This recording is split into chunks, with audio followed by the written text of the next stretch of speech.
So in this Notes app tutorial, I will be showing you how to turn on spell check on the Notes app. So for example, spell check may or may not be turned on.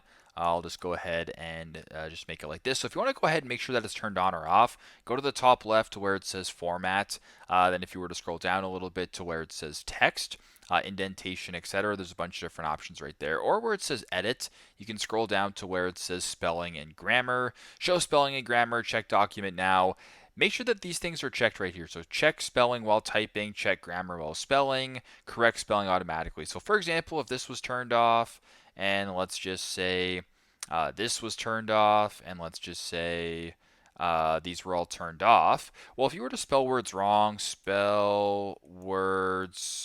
wrong, right? It's not going to show anything. It's not going to correct itself. It's not going to be correct.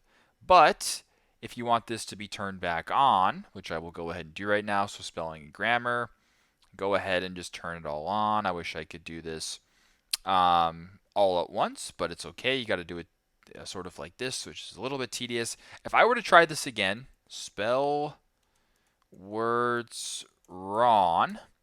There you go. It's going to correct some. If you want to go ahead and correct it as well, you can kind of change it that way, and you can turn on autocorrect that way. So very simple, very straightforward. That is how to turn on spell check on the Notes app. Hope this video helps.